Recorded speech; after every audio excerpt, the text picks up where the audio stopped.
talk about the next thing, like is that adaptive power, right? Which adaptive power charging for iPhone and Android. Like, can we dig deep a bit into it, like how it works and does it actually saves the battery? Adaptive charging on both iPhone and Android aims to prolong battery lifespan by reducing the time your phone stays fully charged. On iPhones, optimized charging pauses at 80% and finishes charging just before you typically unplug. On Android, adaptive charging follows a similar pattern, while adaptive battery limits background activity. These features are safe to use, and if your charging routine is consistent, they help reduce battery wear over time. But how do they help in reducing the battery wear? I mean, that's the point we wanted to understand how it avoids battery wear or reduces battery wear. Batteries degrade faster when they spend too much time at full charge or heat up unnecessarily. These features reduce that by pausing or slowing charging when it's safe, keeping the battery in a lower stress state.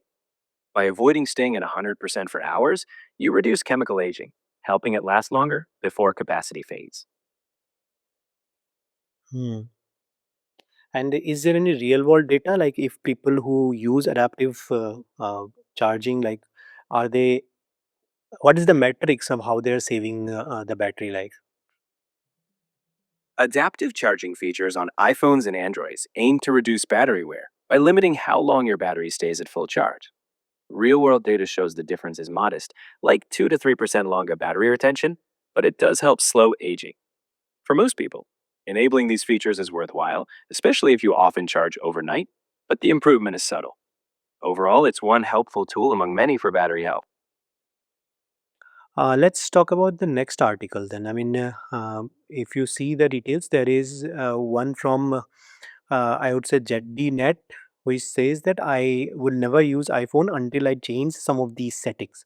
Can you talk about this? Like, what are these settings that we need to see before using the iPhone for the first time? Before using an iPhone, some suggested settings to adjust include turning on low power mode, which reduces background activity, enabling optimized battery charging to reduce wear, managing which apps use background refresh, lowering screen brightness or enabling auto brightness, and using dark mode on OLED models to save energy. Checking battery health occasionally is also recommended to monitor long term battery condition. And what else? Anything else you can tell me? Another common suggestion is to review privacy settings, things like location services or app tracking permissions to ensure apps only access what you're comfortable with. Also, customizing notifications can reduce distractions.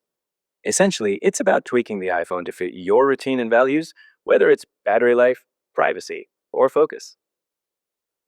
Okay, let's pivot a bit and let's talk about gaming a bit. I mean, I think yesterday there was a Xbox event, and there they have announced a Halo campaign, and this time the Halo campaign would be coming to the PS5 as well, along with the Xbox and the PC.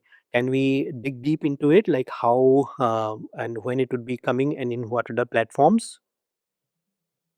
Microsoft announced that Halo Campaign Evolved, a remake of the original Halo game, will launch on July 28th, 2026. For the first time, it will be available not just on Xbox and PC, but also on PlayStation 5. The game features updated graphics, new content, and co op play, but it will not have a competitive multiplayer mode at launch. It will also be available on Xbox Game Pass from day one. But what is the reason? Like, why are they remaking the old game and then re-releasing it on PS5 as well? Like, what are the thoughts? Bringing a classic like Halo to PS5 after decades of Xbox exclusivity is a big move. It likely reflects Microsoft's broader strategy, reaching gamers everywhere, even on rival platforms. Plus, remaking such a beloved campaign with modern tech taps into nostalgia, while also introducing the franchise to a whole new audience. It's about expanding Halo's legacy and selling more games, regardless of the console. And what are the changes we can expect other than the graphics? Anything else that is going to change here? Beyond the graphical overhaul, they're adding some modern gameplay mechanics, like optional sprinting, vehicle hijacking, and smoother traversal. They're also adding a short prequel campaign and some weapons from later Halo games. And importantly, crossplay and cross progression will let you play and continue your progress across platforms. It's a faithful remake but with some fresh twists. And would it people be able to play uh, PS5 player would be able to play against the Xbox, or Xbox player would be able to play against the PC guys? Is it possible, or that is not possible? In this remake, they're focusing purely on the campaign. No competitive multiplayer this time. So while you can enjoy crossplay for co op between platforms, you won't be battling PS5 versus Xbox versus PC players in PvP. It's all about the story experience. Yeah, let's talk about the next one, which is like Gears of War. E-Day arrives. Let's talk about that. What are your thoughts on that game, Gears of War? Gears of War E Day is set 14 years before the original game, showing the rise of the Locust on Emergence Day. You'll play as younger versions of Marcus and Dom, with the original voice actors returning. It's more narrative focused, with a darker tone, using Unreal Engine 5 for advanced visuals. It's expected to launch in 2026, likely as an Xbox and PC exclusive. The game will delve deeper into the origins of the Gears universe. So you're saying, unlike the Hello campaign, it will not be coming to the PS5, right? That's right, as of now, it's firmly positioned as an Xbox and PC exclusive. While Microsoft has broadened some of its titles, Gears of War remains one of those core franchises tied to the Xbox ecosystem. And Of why course, is that? Because it seems like Gears of War is one of the major games that is available in the Xbox platform. Why are they not releasing it on the PlayStation 5 as well? Gears of War has always been a flagship franchise tied to Xbox. It's a way for Microsoft to maintain strong exclusives that distinguish their ecosystem. Even though Microsoft is exploring cross platform releases in some cases, Gears is still a core identity piece, an incentive for players to stay in the Xbox ecosystem or consider Game Pass. Okay, that is fine. What about the next game, like the Silent Hill Maker, right? They are coming back with a new horror game, Star Trek horror. Any thoughts on that? Star Trek Shadow Frontier, developed by Bloober Team, is a horror game set in the Star Trek The Next Generation universe. You play as Ro Laren dealing with an alien threat on a dark planet. The game combines exploration, puzzles, and atmospheric horror.